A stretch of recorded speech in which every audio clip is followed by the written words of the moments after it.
you just mentioned your family. Talk about your family a little bit. You said you have a wife and My wife, 3 kids? Yeah, my wife, Brittany Monroe. That's my Beyonce. I call it. That's my B. Her name is Brittany. Brit Brat. That's my B, right there, man. Yeah, love of my life, man. We have 3 kids together. She's been pushing this thing with me also, and her business is going well also. She's a custom seamstress, so I mean she's done like 7 big weddings, proms. I mean, you name it. I mean, the next outfit I'm wearing for my fight, oh my God, I want to show you guys so bad. Oh my goodness, man. But you guys will see it, but when you see it, you'll say, yeah, I see what he was talking about. Like, me and her sat down, and can you believe she made me sign a contract? She made me sign a contract, like, yeah, this is business, bro. I love you, but I gotta practice. I said, you know what, baby, you right. But I love her, man. We have a 13-year-old daughter named Denasia. We have an 8-year-old son named Gabriel, and a 3-year-old daughter named Riley. And they are 3 of the most brightest, most beautiful, intelligent. I tell them, yo, you guys get your intelligence from your mom, because they are intelligent. And I just love them. My son, he's into the planets, the universe, stuff I was into when I was a kid. My baby girl, she's definitely going to be something athletic. And my oldest, she's definitely going to be something athletic. My son is very strong. If he plays any sports, it'll probably be football, but he's like more into he's working on coding and stuff right now. Like it's crazy. So yeah, my beautiful children. I just I wake up with them. We all pray together. We do prayer and sea moss together in the morning. I just lately I've been on being of service to them. So this is what prompted me to get back up at 4:50 before everybody, get my prayers, my meditation, my work out of the way, come home, then I'm a teacher. Because homeschooling right now, I become a teacher. And then I have to wait on them hand and foot. I have to give them their breakfast. I have to give my daughter's 13 now, so she can get coffee in the morning before she goes to school. So it's a lot of evolution going on with me right now with being a father, but I enjoy it. I enjoy it, man. I love those kids. I love my wife. Best gifts ever. Yeah, man. I don't care about anything else. Just them. So how is it for them? Like, I've always wondered, like for a fighter, like how is it for like your wife and your kids when they see you fight? Like, are there like a lot of nerves? Like, what is that like on them? They from the streets like me, man. My wife, man, she from the streets like me. Like, everybody's like, are you scared, man? They got video of her on TV. Like, that's right, do that. She's like, yo, yeah, she be ready to fight with me, you know what I mean? She be like ready to go at people that be talking and everything. They said after the Triple G fight, the security wouldn't let her go. She had on these high heels, man.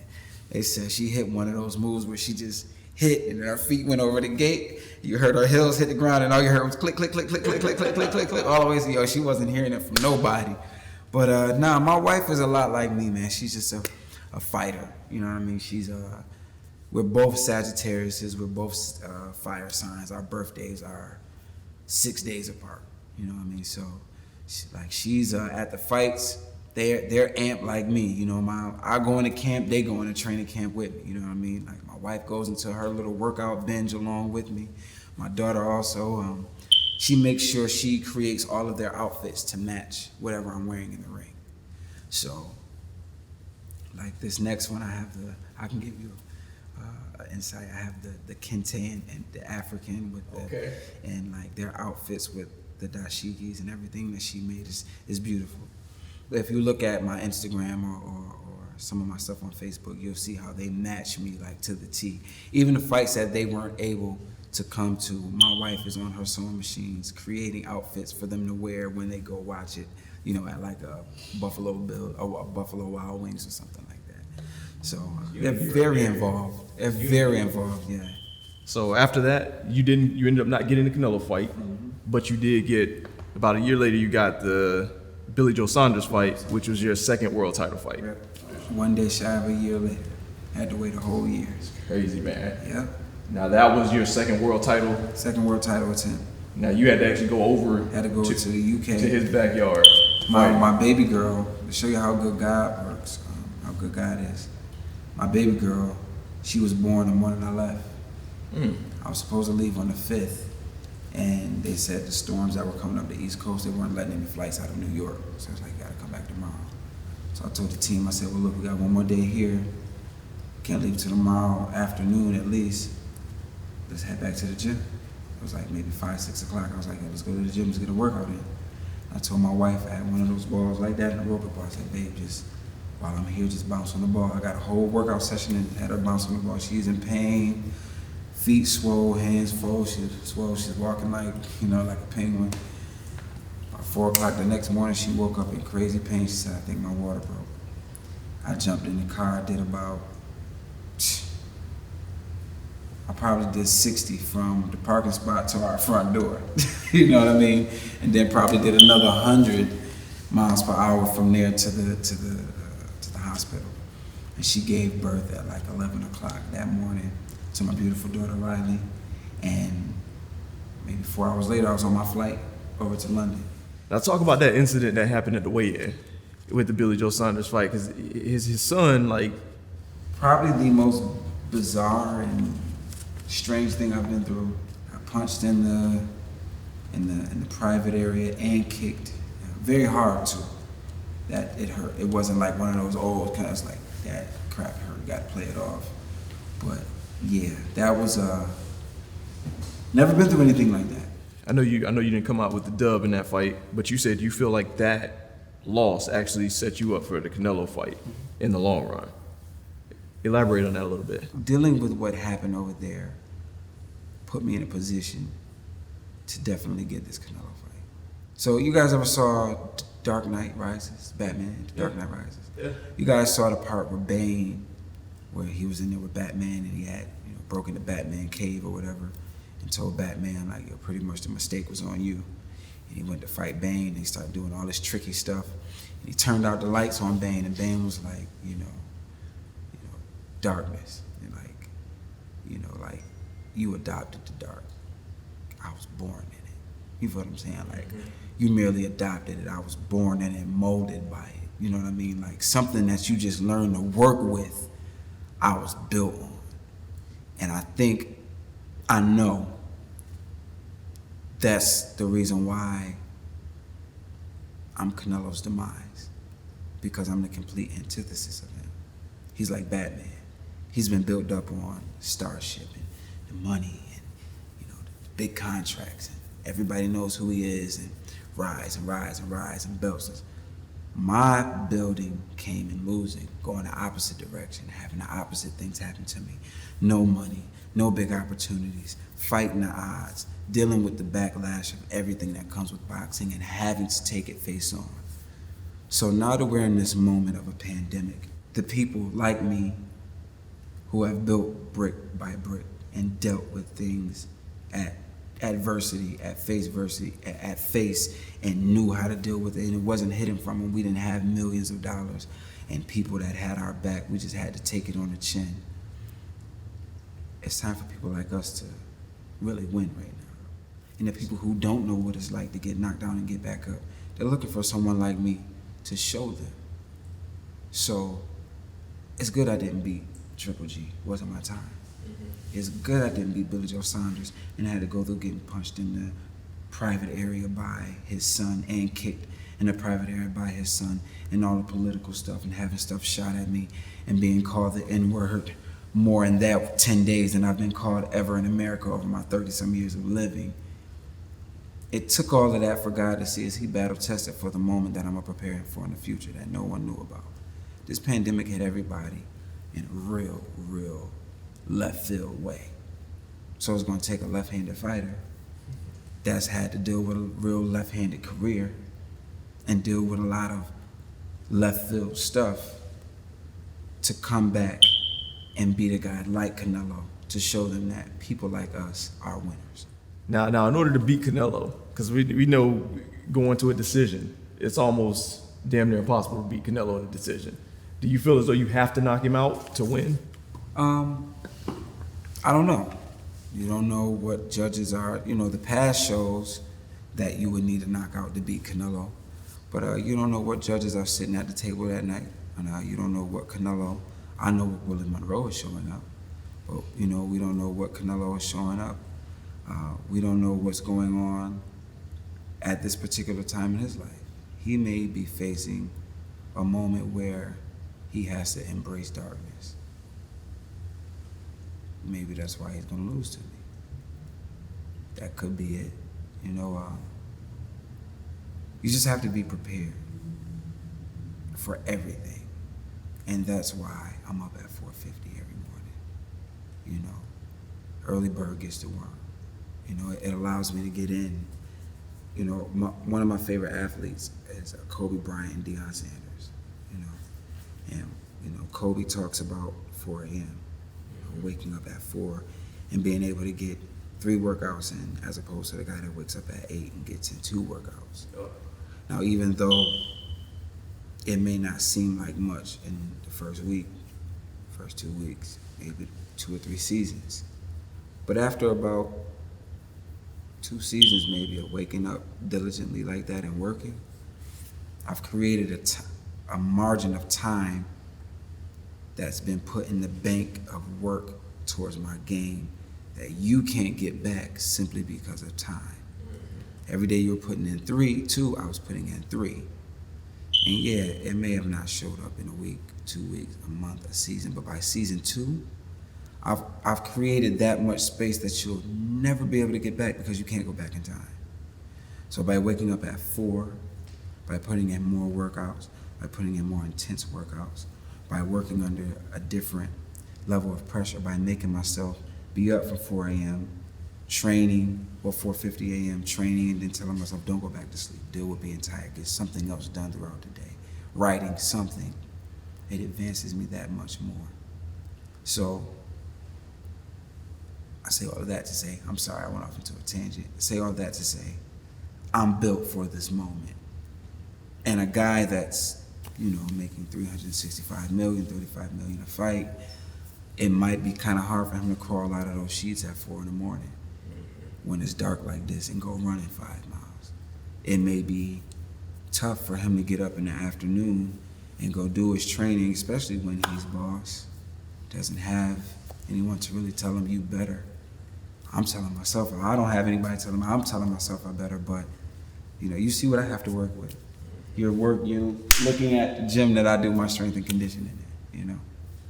So, let's see.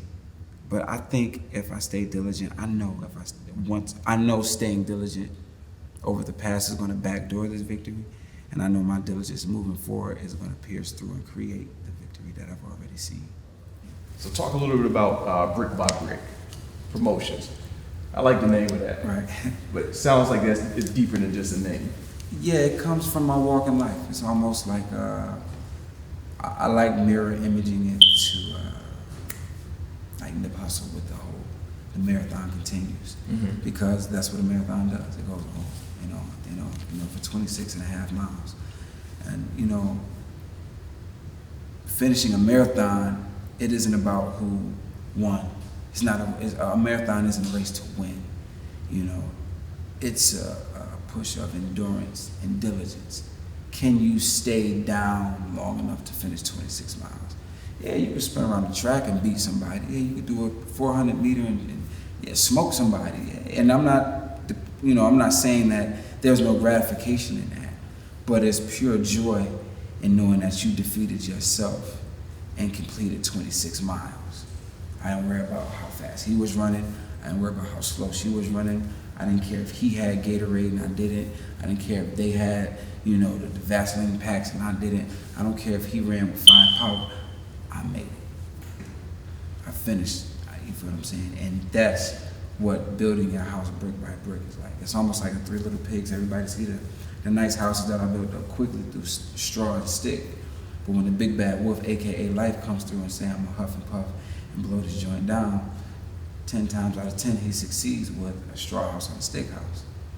Now when he gets to that brick house, the other 2 little pigs ran to the brick house and had to be covered there. You remember the story. Absolutely. And then by the time when the wolf said, I can't huff and puff and blow your house down, I said, I'm gonna go up to the chimney. But then he had already had a pot of boiling hot water waiting to cook it. And to me, that relates to experience. You know, and building a brick house, it took a little bit more time.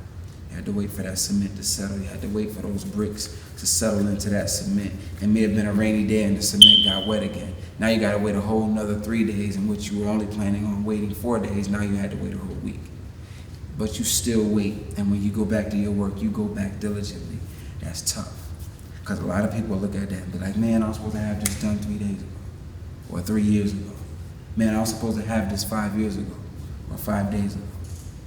But just keep building, and through that building, you learn, you understand, you practice diligence, you practice discipline, you practice faith, you practice courage, you practice wisdom. So now, you already know, even if the big bad wolf do come in through the chimney, I got a pot of boiling water boiling for him. And we're gonna cook him. You get what I'm saying? We're gonna get rid of him. We're gonna decimate this person. Or decimate whatever's coming at me in a negative way because I've built brick by brick and I was smart enough to have a pot of boiling water because of what I've built. And I think that's the depth of that story.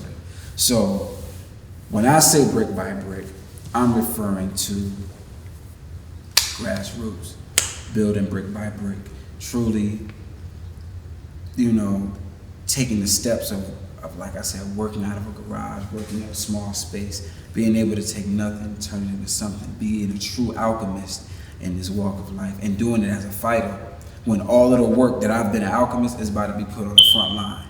Yeah, so what do you see yourself doing, you know, after you retire? Man, when I'm done boxing, I honestly just want to write. I want to write. I have like 4 different scripts that I bounce back and forth on, just dropping ideas on. So writing would be my thing, you know. And you know, my goal is to, by the time I'm 45, you know, plan to retire in the next 5 years.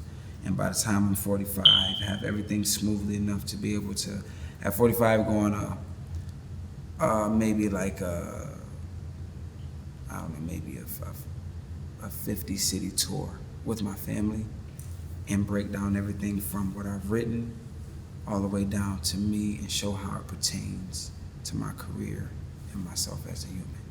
Like Mike Tyson did with the Undisputed Truth, that's what it was called.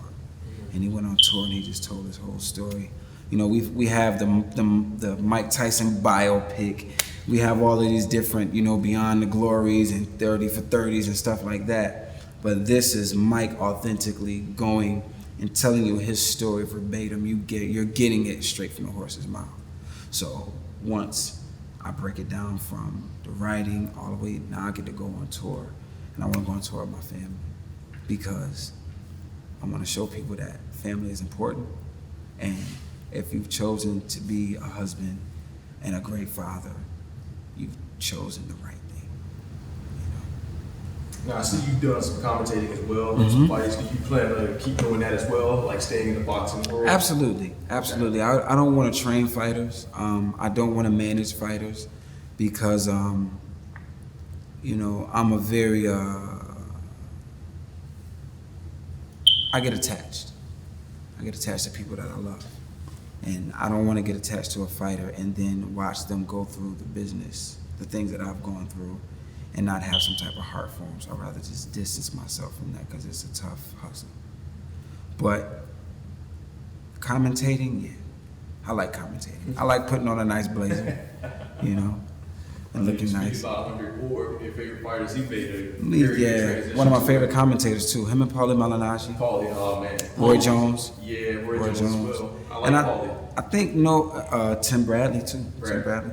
I think no one better than a former fighter should be a commentator because we know, you know, it's too many experts who've never fought. I don't know how you be an expert on something you've never done, but hey, that's you know. So when it's all said and done, you know, how do you want Willie Monroe Jr. to be remembered? Well, you know, the world title and all of that stuff, that's the checklist that's already been checked off. I just want to be remembered as that guy that that led the right way. The grassroots fighters and the fighters who feel like, man, nothing that happened, just keep building. And not just in boxing, in life, period. I want people who never even watched boxing to understand what Willie Monroe meant when he said brick by brick. My life and what I've been through, sometimes I say it's scripture, it's biblical. Why not? If you look at all of the different characters in the Bible or any other religious teaching, they had to go through something. So if the great universe, if the great architect of the universe has given me an opportunity to live this human life, why not shoot for a biblical story? And why not shoot for that level of depth and greatness at the same time? I'm not going to settle for the status quo. And I've been through it. Been through a lot. Ups, downs, left, rights, ebbs, flows, wins, losses. I'm still here. So I want people to be able to look at my life and look at it in sort of a biblical way. The way you would look at, David in the Bible, or the way you would look at Jesus' story in the Bible.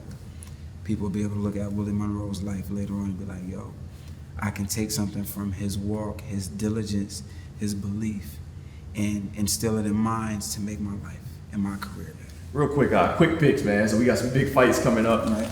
Just need the name of who you think is gonna win. Cool. Tyson, Roy Jones. Roy Jones. Okay. All right. Who else we got? We got Errol Spence and Danny Garcia. That's a 50-50 fight.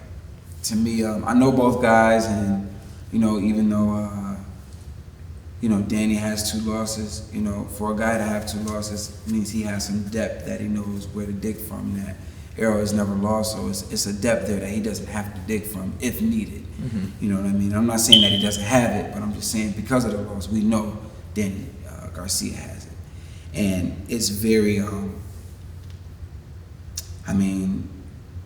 It's commendable on Errol Spence's behalf to come off of a car accident of that magnitude and go right back into a tough fight. Danny Garcia is no pushover, and it's no easy fight. And for him to be confident enough to say, I'm undisputed, I'm unified welterweight champion. I can come off an accident like that during a pandemic and still show my dominance. You have to commend someone who has that type of, that's that Mamba mentality stuff. I know personally, me, I'm a safe bettor. I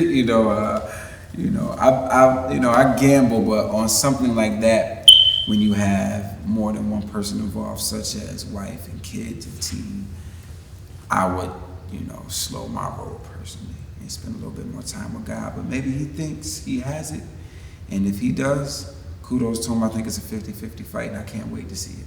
It's going to be a good one. Yeah, it's going to be an excellent one. Another one, we got Lomachenko and Teofimo Lopez. I got my man, Teofimo Lopez, man. I think he's going to put hands on him, too. Yeah, I think, it's nothing against Lomachenko. I think Lomachenko is great. I think he's dope. And again, he has a loss on his record, so he does have a place to dig from. But I just think Teofimo's too hot and strong, talented, gifted, and he believes. That's, the faith the size of a mustard seed can move a mountain. So when you believe the way this kid believes, he can move a lot more than mountains, if you ask me. And, this is going to be a tough one for Lomachenko. And I haven't seen Lomachenko do this much talking back either. Like he has a rebuttal so it looks like, because Lomachenko is usually quiet, doesn't have much to say, looks like maybe Teofimo's gotten under his skin just a little bit. So, but we'll see if he can conduct himself like a champion. But if I had to pick, I'm going with Teofimo Lopez, man. Yeah. Yeah. What's crazy, man? I think Lomachenko really wanted to fight though, because it wasn't originally Lopez wasn't happy with the offer that he was given, and then didn't Lomachenko take less? That's what I heard. Well, at least that's what I heard as well. You never know until you actually know, but that's what I heard. And if that's the truth, you're looking at 2 guys that just really want to fight. You got to take your hat off to Lomachenko. He's like, look, I'll take less money. I just want to get my hands on it. Yeah. So you got to, it's a bad dude, but it comes down to it. I'm picking my man Teofimo Lopez. That's what's up. And then one last one. It's not official yet, but it's looking like it's going to be made official here soon.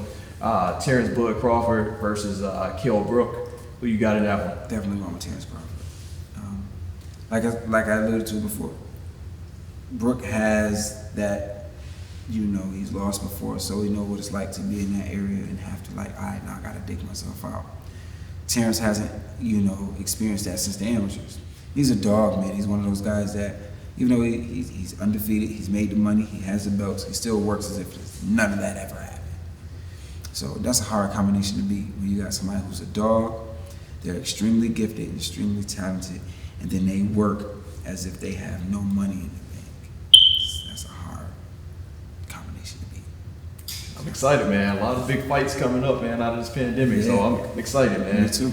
Yeah. Me too. Well, Willie, it's been a pleasure having you here on the show. Pleasure's mine. Thank you for joining us on Limelight Conversations, and I'm wishing you the best of luck in the rest of your career. You know, I'll continue to follow you. Hopefully you get a Canelo fight. Yeah. We're looking forward to seeing that. Thank you. And, you know, blessings to the family. Yes, sir. Great guy, man. Thank you. Appreciate you. Coming out. Thank you guys for tuning in to Limelight Conversations. Join us next time as we bring you another special guest. Don't worry about what's going on around you. Just build, build, build. Finally, you'll look up, you'll see a wall. Everybody wants it all in one day, and they don't understand brick by brick. If you want to be ordinary, use ordinary methods. If you want to be extraordinary, use extraordinary methods. You only get out of it what you put into it. It's being committed to this no matter what. No matter what people say, no matter how hard it gets, no matter what emotions I feel in the middle of this, I'm gonna still stay committed until it's done. You can build a house too. You know, you can build your empire. It's all in the mind. You can build whatever you want. It all starts in the mind. That's truly, you know, the essence of brick by brick. Courage, faith, wisdom, love,